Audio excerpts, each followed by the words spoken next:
मेरे बेटे का कोई दुश्मन नहीं था। ये गांव तो क्या, गांव के चारों बाजू में कोई उसका दुश्मन नहीं था, सब लोग उसके दोस्त थे। बता तूने रामलाल का खून कैसे किया? आप मेरे रोम रोम को कुरेद कर भी पूछेंगी ना तो मैं यही कहूंगा कि ना मैंने कुछ किया है, ना करवाया है और ना कुछ जानता हूँ। नमस्कार दोस्तों, मैं कुणाल सिंह राजपूत एक बार फिर से आप सभी का हमारी इस कहानी दिखावे का प्यार के दूसरे और अंतिम भाग में स्वागत करता हूँ। दोस्तों, पिछले एपिसोड में आपने देखा कि मटन का ढाबा चलाने वाले रामलाल की हत्या कर दी जाती है। पोस्टमार्टम की रिपोर्ट आने के बाद में पुलिस को यह पता चला कि रामलाल की हत्या चाकू से नहीं बल्कि उसके सर पर कोई भारी चीज मारकर की गई है।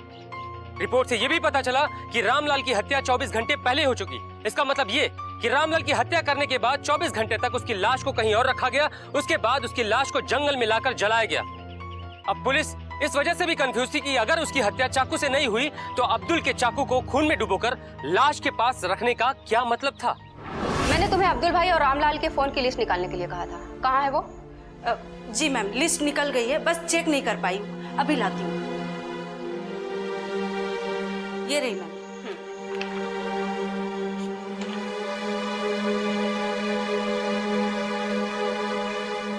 कासिम भाई है ना? इसके फोन के बाद ही रामलाल की हत्या हो गई। कासिम भाई।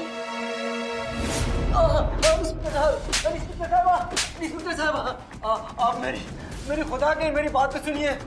पहले तुम ये बताओ कि जब तुम्हें पता चल गया था कि रामलाल की हत्या हो गई है और हत्या वाली रात तुमने भी उसे फोन किया था, तो तुम अपनी सफाई देने के लिए यहाँ क्यों नहीं आए?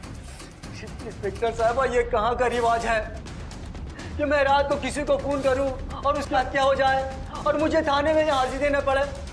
कहीं का रिवाज नहीं है। तो फिर क्या? तो फिर ये कि रामलाल को तुमने आखिरी फोन किया था और उसकी बीवी के मुताबिक उस आखिरी फोन के बाद रामलाल घर से गया और वापस ही नहीं आया। आई तो उसकी जली हुई लाश। इसका सीधा सा मतलब समझते हो तुम? सीधा सा मतलब नहीं इंस्पेक्टर साहबा, टेढ़ा सा मतलब है। आप मुझे कातिल समझ बैठे। अब मेरा कॉल रिकॉर्ड चेक कीजिए। अरे मार पीट खून खराबा तो दूर, मेरी किसी से बहस तक नहीं हुई। तो फिर तुमने उस रात रामलाल को फोन करके क्यों बुलाया था?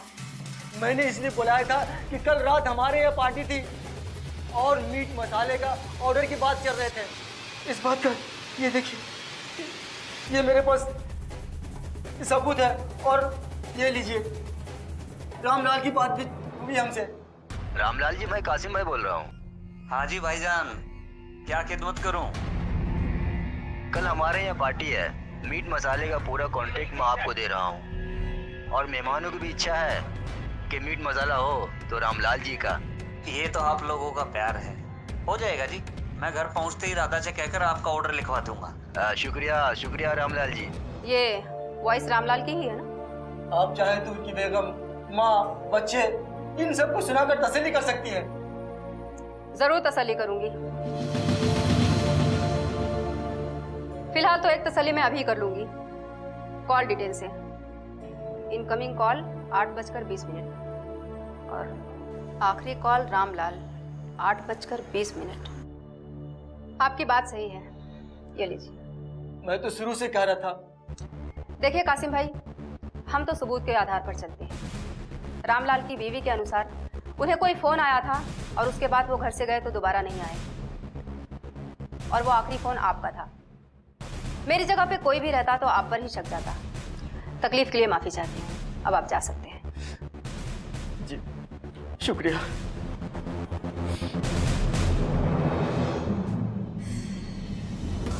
क्या हो रहा है हमारे साथ? कोई भी सस्पेक्ट नजर आता है, थोड़ी देर में ही बेगुनाह साबित हो जाता है। आखिर फिर ये मर्डर किया किसने? गीता, हमें लगता है कि हमें रामलाल की दुकान पर एक बार और नजर रखनी पड़ेगी। हो सकता है कोई ऐसा शख्स हो जो हमें नजर नहीं आ रहा हो और उसी ने गुनाह किया।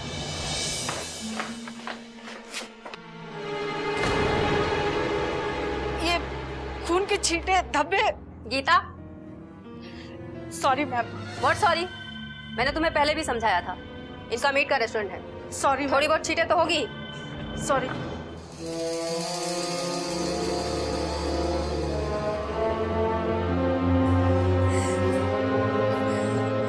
राधा, अरे इंस्पेक्टर साहब, आप मुझे बुला लिए होते। कोई बात नहीं। वैसे भी हमें रामलाल का पर्सनल सामान चेक करना था।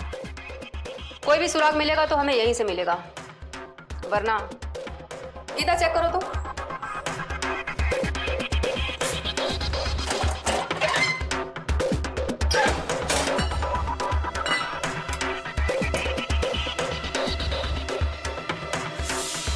वो देखो वहां पर क्या है।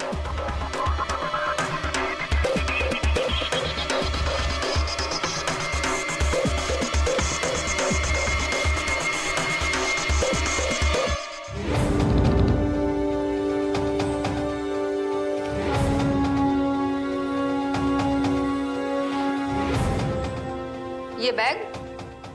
ये उन्हीं का बैग है। जब भी शहर जाते थे अपने साथ लेके जाते थे, कहते थे कुछ जरूरी सामान है। आपने कभी देखा नहीं? कभी जरूरत नहीं पड़ी। ये देखिए, देखिए, ये मॉडर्न ड्रेसेस, ये फैंसी कपड़े। आपका मतलब है कि रामलाल जब भी बाहर जाते थे तो ये बैग हमेशा अपने साथ लेकर जाते थे?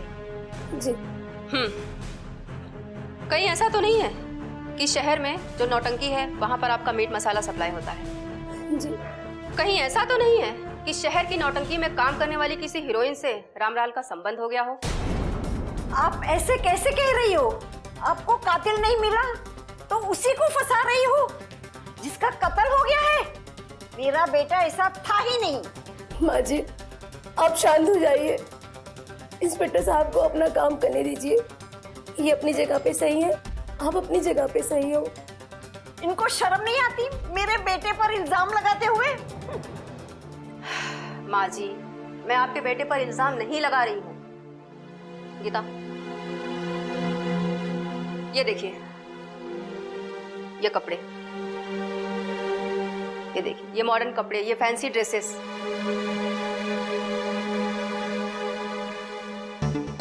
ये वो बैग है जो रामलाल हमेशा शहर जाने के वक्त अपने साथ लेकर जाता था, और उसमें से ये कपड़े निकले हैं। ये यहाँ की लड़कियां यूज नहीं करती हैं माँ जी, इसे शहर में पहना जाता है, और शहर में ही वो नौटंकी है जहाँ पर आपका मीट मसाला सप्लाई होता है। उसमें काम करने वाली हीरोइनें ही ऐसा कपड़ा पहनती हैं, इसलिए मैंने ऐसा सोचा। मैं जानती हूँ, पर मेरा बेटा ऐसा नहीं था, नहीं था, नहीं था।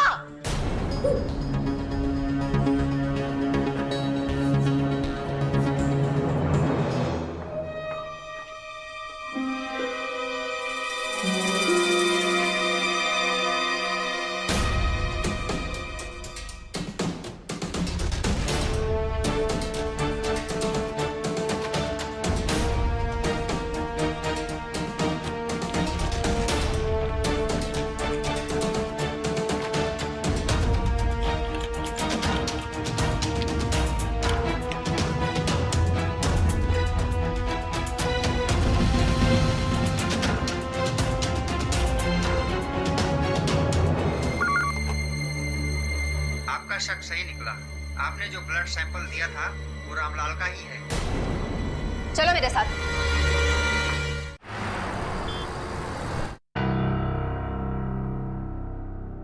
क्या हुआ मैम, कोई टेंशन? कोई टेंशन? बहुत बड़ा टेंशन है गीता।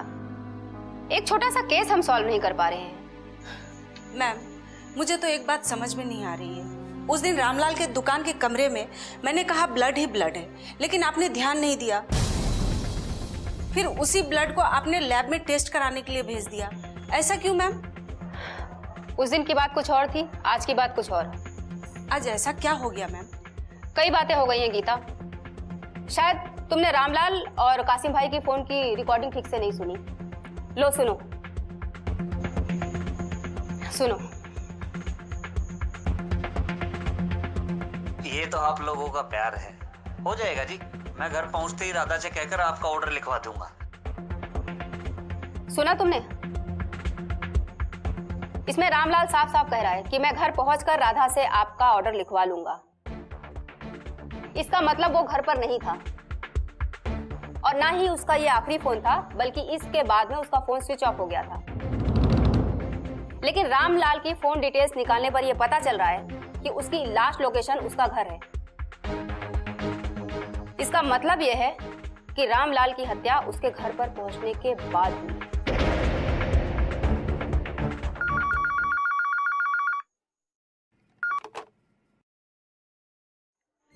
हेलो, मैं लाइव से डॉक्टर तिवारी बोल रहा हूँ। आपका शक सही निकला। आपने जो ब्लड सैंपल दिया था वो रामलाल का ही है। चलो मेरे साथ। राधा संभालो अपने आप को। अगर तुम्हें टूट गई तो रामलाल की माँ अब बच्चों को कौन संभालेगा? रामलाल की माँ खुद को भी संभालती थी और बच्चों को भी, और आगे भी वही संभालेंगी, क्योंकि अपने पति की हत्या में मिसेस रामलाल जाएंगी जेल। ये क्या कह रही है इंस्पेक्टर साहिबा? पहले तो आप कह रही हो कि मेरे बेटे रामलाल का किसी नौटंकी वाले के साथ संबंध है, और अब कह रही हो कि मेरी बहू का इस हत्या में हाथ है। अभी तो मैं ही बता रही हूँ, कुछ देर बाद ये खुद भी बताएगी। क्या? चलिए मिसेस रामलाल जी, आपके मातम मनाने का वक्त खत्म हुआ। आपने जो फैशनेबल कपड़ों का बैग रामलाल का बताया था और कहा था कि वो हमेशा उसे अपने साथ रखते हैं, तो उस दिन उन्होंने अपने साथ क्यों नहीं रखा जिस दिन उनकी हत्या हुई? क्योंकि वो बैग उनका था ही नहीं, वो बैग था आपका, और उसमें की चीजें भी। और सबसे बड़ी बात माँ जी, रामलाल की हत्या वहीं हुई जहां पर मटन काटा जाता है। क्या? हाँ, पहली बार जांच करने पर अगर हमने ये ना सोचा होता कि यहाँ पर मीट का रेस्टोरेंट है और छोटे मोटे खून के धब्बे तो लाजमी हैं, तो यह कातिल तो बहुत पहले पकड़ा जा चुका होता। खैर कोई बात नहीं। मिसेस रामलाल जी, अब आप ये बताइए कि वो भारी चीज क्या थी जिसे मारकर आपने रामलाल की हत्या की? इस तरह चुप रहने से कुछ नहीं होगा, सारी सच्चाई तो आपको बतानी ही पड़ेगी। यहाँ नहीं तो पुलिस स्टेशन में। यहाँ बताएंगी तो गीता की मार से बच जाएंगी। बहुत खतरनाक मारती है ये। वो भारी चीज हमारा मसाला कूटने वाला लोखंड का मूसल था। और दूसरी बात, ये कत्ल तुम अकेले तो कर नहीं सकती। तुम्हारे साथ इस हत्या में और कौन शामिल था मुझे तो पता चल गया है। अब तुम अपनी जबान से उसका नाम बता दो। वो ड्राइवर गोविंद। गीता, गिरफ्तार कर लो इसे। जी मैम।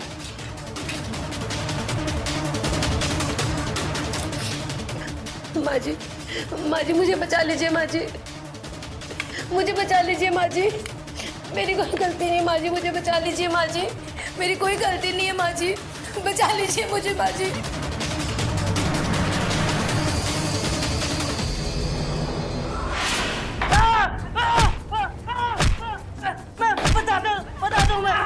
तूने क्यों मारा?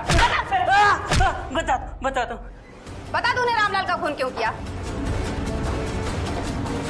अगर पहली मुलाकात में मैं तुझे पहचान लेती ना तो तू अब तक सजा काट रहा होता। खैर, सजा तो तू अब भी काटेगा। बता तेरे साथ और कौन कौन था?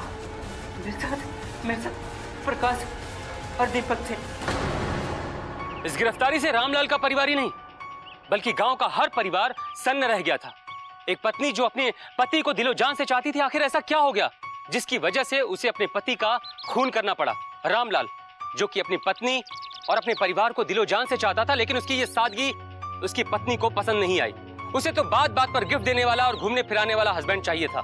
मीट का कारोबार करके अपना परिवार चलाने वाले रामलाल के बस में ये सब कुछ नहीं था। वो तो बस सादगी के साथ अपने पूरे परिवार का जीवन यापन करता था, लेकिन उसकी पत्नी राधा कोई अलग ही ख्वाब संजोए बैठी हुई थी। रामलाल की दुकान पर मीट खाने आने वाले लोगों में टैक्सी चलाने वाला गोविंद भी था, जिसके साथ उसकी पत्नी राधा की दोस्ती हो गई। और वो न केवल मीट ही खाता बल्कि समय समय पर रामलाल की पत्नी राधा की खूबसूरती की तारीफ भी किया करता था।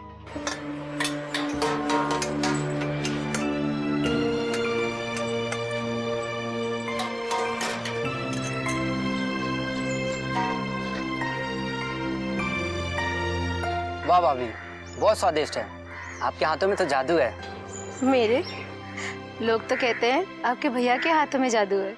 अरे भाभी, लोग तो बेवकूफ है, उन्हें तो पता ही नहीं उन हाथों के पीछे असली स्वाद तो इन हाथों का है।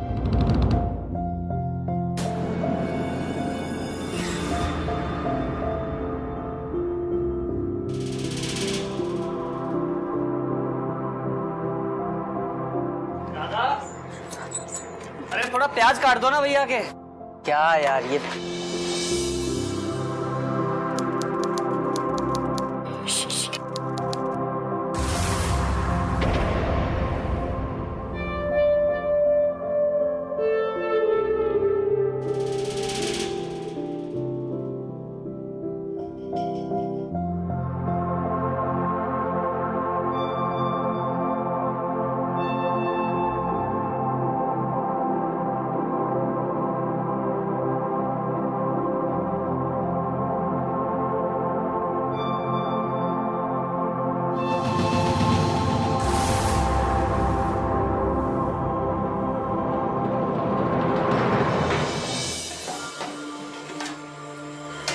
सुनिए ना जी, आज मैं बाजार जाऊं? तुम क्यों? देखिए जी, भगवान न करे कभी आपकी तबीयत तो कुछ हो गया तो मुझे जाना पड़ेगा ना। अरे लेकिन बाजार तो हम जाते हैं ना। प्लीज आज मुझे जाने दीजिए ना, प्लीज। अच्छा ठीक है, जाओ, लेकिन संभल के जाना। हाँ, जाती हूँ जी। हाँ।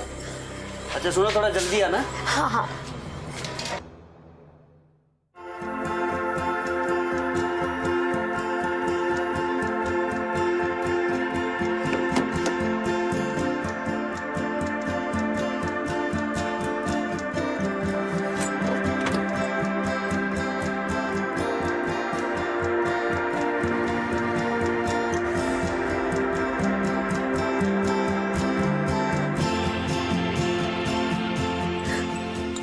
छोड़ो ना, क्या कर रहे हो?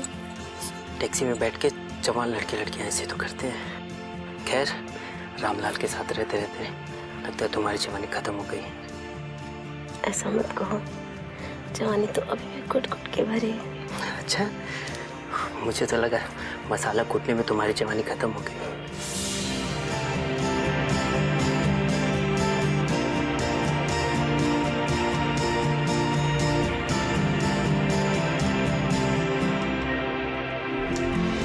आपने कभी मुझसे प्यार भरी बातें की?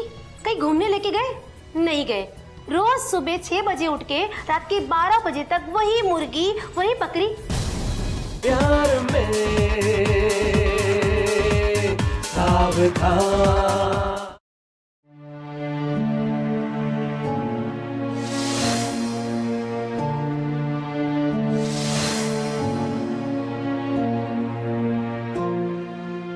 राधा, राधा, राधा, मैं तुमसे बात कर रहा हूं। क्या चल रहा है आजकल? पिछले कई दिनों से देख रहा हूं तुम और गोविंद कुछ ज्यादा ही घुल मिल गए हो। देखो राधा, ये अच्छी बात नहीं है। अरे गांव वाले घर वाले सब क्या कहेंगे?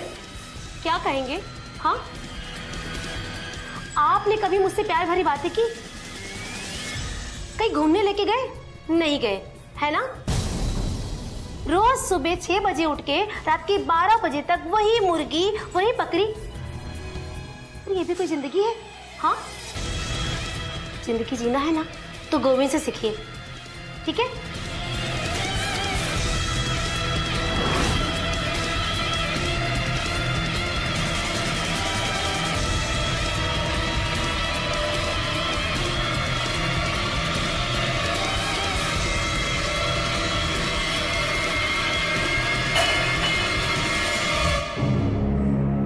रोज रोज अपने पति के झगड़े से तंग आके मैंने ये बात गोविंद को बताई और उसने कहा, राधा, तुम राधा और मैं गोविंद, हम दोनों एक दूसरे के लिए बने हैं। हमारे प्यार के बीच में जो भी रुकावट बनेगा हमें उसे रास्ते से हटा देना चाहिए। नहीं गोविंद, ये ठीक नहीं होगा। कुछ नहीं होगा राधा, उसके जाने के बाद जो जैसा चल रहा है सब वैसे ही चलेगा। वैसे भी बच्चे तुम्हारी सास के पास रहते हैं, फर्क बस इतना होगा, हम दोनों को जिंदगी भर साथ रहने का एक मौका मिल जाएगा, जैसा तुम चाहती हो। तो सुनो, आज रामलाल जैसी रात में गहरी नींद में सोएगा, तुम मसाले कूटने वाली मुसल उसके सर पे मारना। तुम्हारे घर में वैसे भी खून और मांस पड़े रहते हैं, किसी को कुछ पता नहीं चलेगा। समय मिलते ही मैं उसकी लाश को ठिकाने लगा दूंगा। वैसे भी आज ही सुबह अब्दुल भाई ने चाकू दिया धार करवाने के लिए। चाकू पे खून लगा के उसकी लाश के पास रख देंगे। एक तो खून से सना चाकू, ऊपर से धंधे में कंपटीशन, पुलिस उसे आसानी से हत्यारा साबित कर देगी। और फिर हम दोनों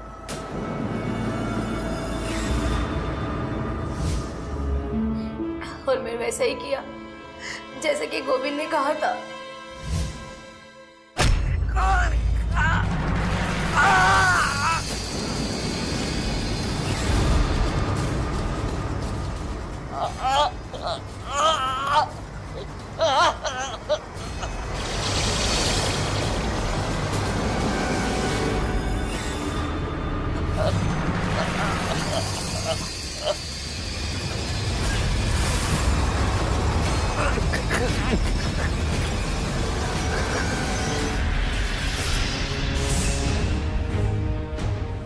राधा, तुमने हमारी खुशी के रास्ते खोल दिए।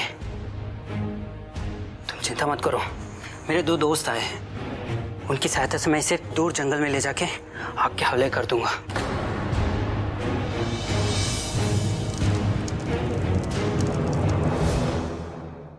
चंद पैसे और झूठी शान के लिए तुमने अपने देवता जैसे पति को मार दिया, अपना घर बर्बाद कर लिया। कानून तुम्हें इसकी कड़ी से कड़ी सजा देगा। जिंदगी की सच्चाई को न समझकर पल भर के प्यार के पीछे भागने वाली राधा ने एक पल के सुख के लिए अपने पति, अपने दोनों बच्चों और अपनी सास की जिंदगी बर्बाद कर दी। अगर अपने पति की सादगी को अपने पति के जीवित रहते ही वो समझ जाती तो आज एक परिवार बिखरने से बच जाता। खैर, जो गलती उनसे हो गई वो गलती हम में से किसी से ना हो या हमारे किसी अपने से ना हो। इसीलिए तो कहते हैं कि प्यार जिंदगी है, प्यार बंदगी है। जिए प्यार में और रहें प्यार में सावधान। इस कहानी में इतना ही। एक नई कहानी के साथ आपसे फिर मुलाकात होगी। तब तक के लिए मैं कुणाल सिंह राजपूत आपसे विदा लेता हूं। जय हिंद।